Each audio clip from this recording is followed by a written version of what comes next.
정연이는 의사에게서 소리를 포기해야 한다는 절망적인 진단을 받고 모든 희망이 끊어진 듯한 충격에 빠집니다. 오직 국극에 모든 걸 걸었던 그녀에게 목이 부러졌다는 말은 죽으라는 말이나 다름없는 소식이었죠. 국극에는 소리, 연기, 춤 세 가지가 다 중요했으니까요. 정연이는 머릿속을 가득 채운 혼란과 상실감을 가누지 못한 채 병실에 홀로 남아 그간의 길을 되돌아봅니다. 흑암자 시절 목포에서 깡패의 횡포에 맞서 부르게 된 소리로 옥경 선배를 만나 매랑국극단에 보결로 합격하게 되고 아무것도 모르는 상태에서 방자, 군조릴 구슬하기 등을 연기하며 짧은 시간에 많은 국극 연기를 경험을 하였던 정연이. 누구도 아닌 자신이 선택한 길이었지만 정연이는 이 순간 왜 자신이 그때 산속에 들어가 그렇게까지 무리를 했는지조차 잊어버린 기분입니다. 부하 예고편을 보면 정연이가 보약 같은 것을 먹게 되는데 아편 같은 게 아니냐고 생각하시는 분도 계시지만 제가 보기에 이 보약은 똥물일 것 같습니다. 실제로 조선시대에 소리를 하는 소리꾼들은 몸의 체력을 회복하기 위해 비싼 보약 대신 이것을 먹었다고 하네요. 하지만 병원에서 시간을 보내고 약을 먹고 강소복에게 꾸중을 듣는 장면은 원작과 많이 다른데요. 원작에서는 오디션에서 피를 토한 다음날 목포를 향해 가게 되고 여러 사건들이 있은 후 어머니와 함께 바다에서 소리하는 장면이 있습니다. 드라마가 12화로 제작되어서 목포까지 가지 않을 거다라고 예상하시는 분들이 많은 것 같네요. 하지만 여기서 정연이의 인생 2부가 시작되는 극적인 장면이기에 저는 꼭 들어갈 거라 예상됩니다. 정연이가 모든 걸 다 잃은 모습으로 목포에 도착하게 되고 공선은 정연이를 보며 애틋함과 한스러움이 뒤섞인 눈빛으로 속으로 한탄하게 됩니다. 내가 그리 소리를 하지 말라 했거늘 하며 딸이 겪고 있는 절망과 고통이 자신의 잘못인 양 마음이 찢어지는 듯한 아픔을 느끼죠. 공선은 자신이 살아온 아픔을 그놈의 소리가 정연이마저 집어삼킨 건 아닌지 자책하며 눈물을 삼킵니다. 공선은 속이 텅 빈 듯한 표정으로 정연을 보며 자신이 그랬듯이 정연이도 소리에 대한 미련을 내려놓길 바랍니다. 이때 정연이는 또 다시 언니와 조개를 팔게 되는데요.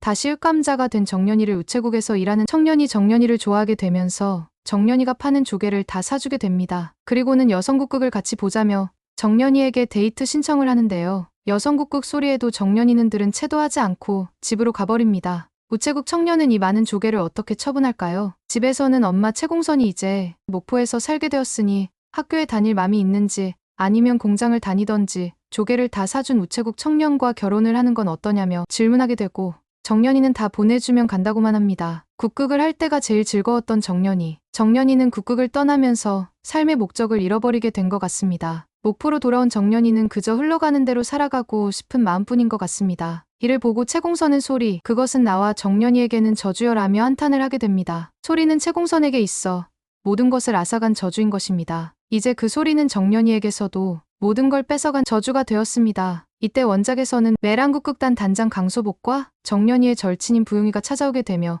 채공선의 과거 얘기가 진행됩니다. 과거 어렸을 적 채공선은 현재의 정연이와 같이 한 번 들은 대목도 줄줄 외는 천재였다고 합니다. 그 천재 채공선이 부른 추월만정은 데이트를 쳤었죠. 드라마 1화 첫 장면에서 소리를 부르는 공선이 장면이 아마 여기에 해당될 것 같습니다. 하지만 현재 채공선에겐 자신의 목소리로 불렀던 추월만정도 지금은 부를 수 없게 되어 레코드 판때기가 부러운 상태라고 하네요. 채공선에겐 소리는 그저 한순간의 아픈 기억이 되어버린 것 같습니다. 그러면서 피는 못 속인다더니 참말이여. 내 딸 정연이는 소리 안 언다. 우리는 소리 아니여라고 얘기하게 됩니다. 이때 강소복은 난 매랑국극단 단장 강소복, 내 극단의 예인을 만나러 왔어라고 하며 채공선이 정연이를 낳아 천재적인 소리를 가지게 해준 엄마라면 강소복은 정연이가 국극을 할 수 있게 춤 연기를 알려준 제2의 엄마인 셈이죠. 정연이는 매랑국극단으로 돌아올 것이고 또 정연이는 그간의 대본을 모두 목포로 들고 왔다고 이야기합니다. 춘향전, 자명고, 바보와 공주 대본 전부를요. 정연이에게 여성국극에 대한 애착은 아직 남아있는 것으로 보입니다. 여기서 원작에서는 이 말을 들은 정연이가 국극 대본을 전부 가지고 해안가로 가 바다에 버리게 되는데 이때 정연이의 절친이자 1호 팬 부용이 바다에 빠진 대본을 구하러 바다에 뛰어들게 됩니다. 이를 본 정연이가 바다에 따라 뛰어들어 부용이를 구해주게 되는데요. 드라마에서 이 부분이 나온다면 영서나 주란이 혹은 옥경 선배나 정연이의 언니 윤정자가 바다로 뛰어 대본을 구할 확률이 높을 것 같습니다. 원작에서는 정연이에게 언니 윤정자 대신 동생이 있었는데 드라마에서는 윤정자가 언니로 나오는 걸 보면 바다에 뛰어드는 사람이 언니 윤정자일지도 모르겠습니다. 부하가 나오면 흥미롭게 봐야 할 장면일 것 같네요. 이렇게 대화를 통해 기운을 차린 정연이는 그날 저녁 어머니에게 엄니 나는 목이 부러지면 군무를 하고 다리가 부러지면 촛대를 설 거요. 엄니 난 국극하러 가야 쓰겄소라며 다짐을 하게 됩니다. 여기서 채공선은 그날 강소복과 나눈 대화가 떠오르게 됩니다. 채공선은 소리보다 천재 채공선이 좋았겠지만 정연이는 자기 자신보다 더 국극을 좋아한다던 말이요. 그날 밤잠을 자려던 정연이를 엄마 채공선이 부릅니다. 밖으로 나와 보라고요. 정연이가 밖으로 나오자 어머니는 목이 부러진 상태로 추월만정을 부릅니다. 목이 부러진 어머니 채공선의 목소리는 듣기 좋은 소리가 아니었고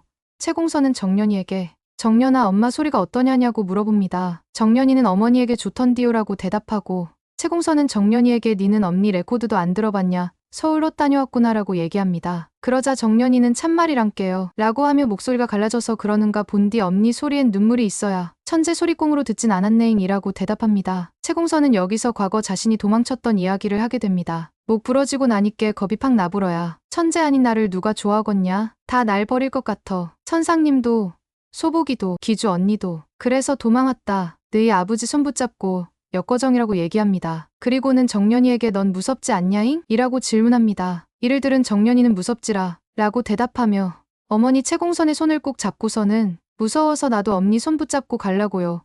무대거정이라 대답하게 됩니다. 여기서 채공선은 정연이에게 내 목으로도 소리할 수 있다라고 얘기해줍니다. 채공선은 이어서 이야기합니다. 다시 시작하면 답답할 거요. 라고 하며 남들보다 2배, 3배 노력해야 한다. 그렇게 해도 안 될 수도 있고 허지만 방법은 있어야. 이가 국극을 허니께 가능한 방법이 시간이 얼마나 걸리란가 장담은 못해도 라고 정연이에게 얘기해줍니다. 이를 들은 정연이는 할래요. 1년이 걸리든 10년이 걸리든 하겠시오라고 어머니 채공선에 대답합니다. 이를 들은 채공선은 정연이에게 목이 부러져도 소리를 부를 수 있는 법을 전수하게 됩니다. 바닷가에서 들려오는 그녀의 소리는 아직 예전처럼 강하고 깨끗하지 않지만 이제는 갈라진 소리마저 자신의 목소리로서 품어내기 시작하는 정연. 소리꾼으로서 다시 나아갈 수 있다는 희망이 그녀에게 서서히 스며듭니다. 부하는 정연이 소리를 되찾기 위해 고향으로 돌아와 어머니와 함께 연습을 시작하면서 소리에 대한 집념과 갈망을 다시금 깨닫게 되는 회차로 그려질 것 같네요. 정연이 새로운 시작을 다짐하는 이 장면에서 시청자들은 그녀의 집념과 어머니 공선의 애틋한 마음을 더욱 깊이 느낄 수 있을 것입니다. 그리고 1년 뒤 정연이는 매랑국극단에 재입단을 신청하게 됩니다. 이에 강소복은 정연이에게 편지를 보냅니다. 재입단 시험을 봐야 한다는 내용의 편지이고 시험 내용은 같은 날 같은 시 다른 장소에서 매랑국극단 배우와 입단 희망자가 따로 연기를 펼쳐서 입단 희망자가 배우만큼 인파를 모으면 입단을 허락한다는 내용이었습니다. 이를 들은 허영서가 자신이 정연이의 재입단 시험에서 다른 장소에서 연기를 펼칠 상대 배우로 지망합니다. 이미 허영서의 매랑국극단 내에서의 입지는 완전 달라져 있었습니다. 매랑국극단의 바보와 공주에서 바보 온달 아역의 연기를 훌륭히 펼쳐 연구생을 졸업하고 분옥경의 후계자로서의 자질을 뽐내고 있었으니까요. 이런 영서의 연기를 상대해야 하는 정연이는 과연 어떻게 될까요? 구독과 좋아요 부탁드립니다. 구독과 좋아요는 큰 힘이 됩니다.